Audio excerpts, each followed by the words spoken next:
follow the covenants, they make you feel like a better person. I felt loved. I felt their faith and their genuine love. It makes me feel happy and feeling the Holy Ghost in me, warming my heart.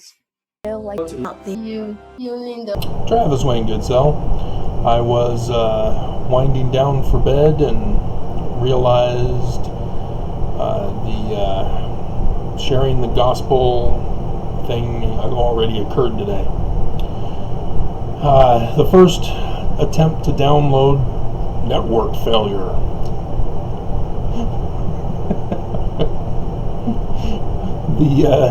The second attempt, I made sure to let the green thing go across the icon before I then clicked download.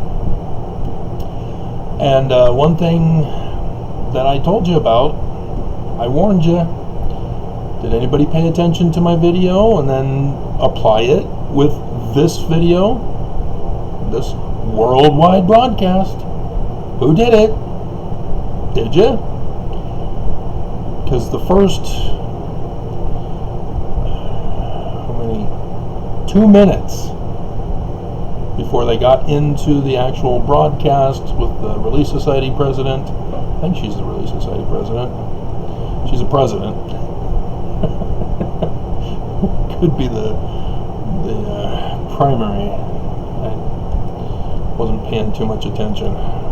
She's apparently the moderator, as if the prophets are going to get into an all-out brawl debate.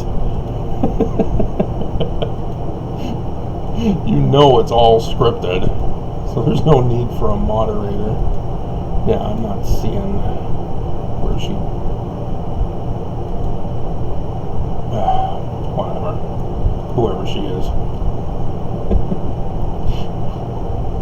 But I warned you about feelings and how people use feelings in government, in business, in commercials, in the church.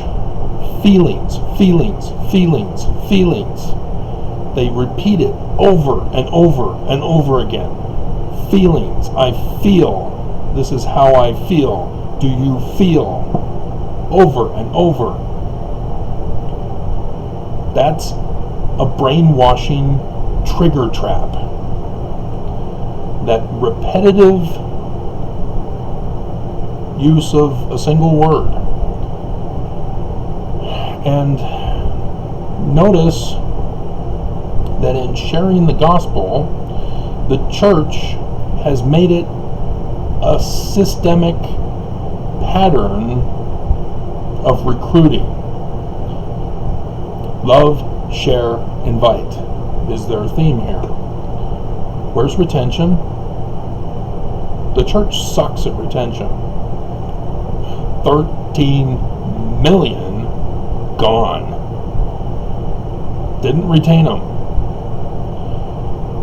And you then kind of wonder, well, why then are we still recruiting if the church doesn't care to retain those they get?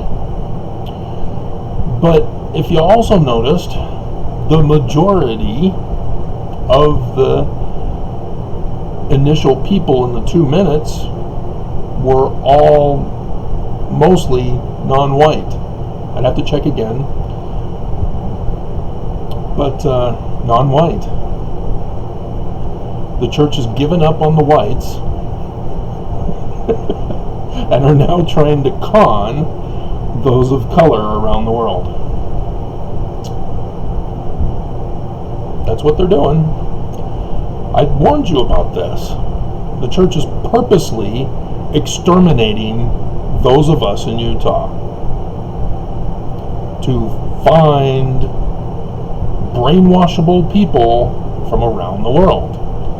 And those who can make it to Salt Lake City, Utah, are going to be those who are wealthy. Those who can't get to Utah, well, they're not worthy. They're poor. You got to be rich to pay tithing. to be worthy to enter into the temple and participate in all things church, which is a protection racket. So recruiting to be involved in the protection racket. These are crimes, guys. Other churches in Christianity do not do donations in this manner, because what the church does is not a donation. It is forced compliance, extortion, in order to be Mormon. And those of us who have been born and raised Mormon, we don't get much of a choice. Our parents sort of force us into it. But yeah, I just thought I would share that quick little video for you. But you know, I'm right. If you don't understand the brainwashing trick, because there are many of you who have never heard of it before. I've been watching White Collar, and not only did I learn or get inspired to understand insider trading, which I've told you about. I did the videos last year when it happened. But there was another one about Neil Caffrey explaining to the FBI how to brainwash a person to select the particular gems that you want them to select. And so he trained the FBI agent as to how to do that, to get the woman to select the particular gems in a row that they wanted, because 2 of them were fake. And so yeah, it's well known. Government knows it. CIA, FBI, all the intelligence agencies know about brainwashing and how to fool people. So does the church. So does the advertising companies. You know, I did the Zippy one, but I used the different picture, so I don't think you guys are interested in the picture and thumbnail that I gave you. But yeah, repetition. And my videos, I'm not successful. I'm not doing it right, I guess. I'm not brainwashing you successfully. Even though I keep repeating that church is not true, church is not true, church is not true.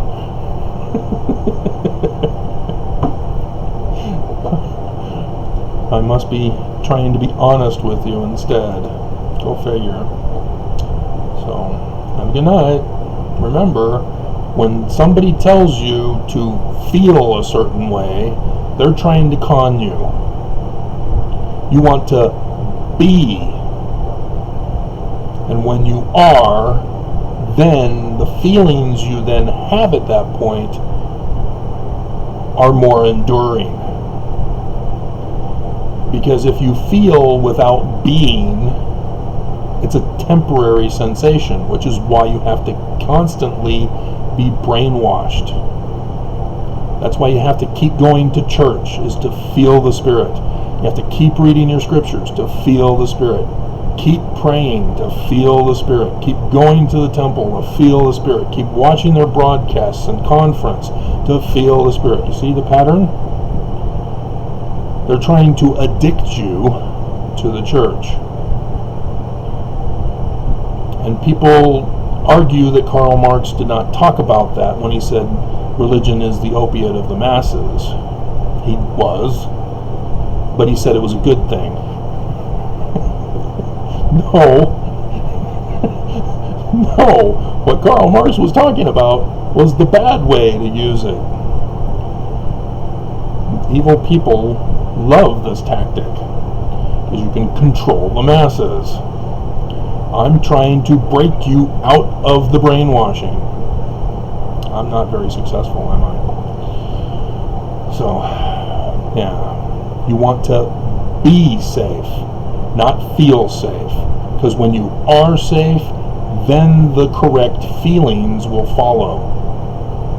You want to,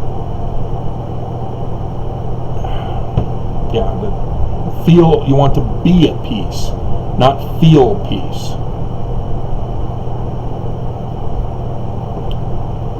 So, and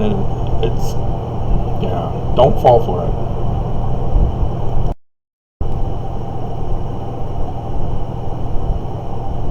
And since it's going to take forever to upload the video and then edit out the parts that I want for you, it's an hour long. I might as well add that the part with retention, because it's been a common complaint of those who leave the church that once they become a member, and after the missionaries withdraw themselves and leave them in the ward, they are expected to become Mormon on their own, and Mormons abandon them. The bishop is supposed to put them right to work in some kind of a calling that gets them involved with other members so that they can feel welcomed. But there is no love in the church. That's why you don't want to feel, you want to be. And Mormons aren't. They're without. And it's a fake feeling of belonging, a fake feeling of love, because it goes away and the true side of Mormonism emerges. Just look at how Mormons treat me. Just look at how Mormons treat those of you who are ex-Mormon. There is no love. And so this is a dual hypnotizing purpose: to hypnotize Mormons, to love, share, and invite, but at the same time hopefully get others in the world to say, oh, they're gonna love me? If your whole person is dependent on others' love for you, that's sad. You need to learn how to be for yourself, so that when others don't show the love, right, Mormons? You don't crumble into a ball of weeping mush. They don't love me. So, and then you'll have the courage to leave. Oh, okay. I will not be extorted to attend the church if you guys aren't going to be Mormon. Because true Mormonism would love. Mormons are Mormon. So, it's going to be a long night.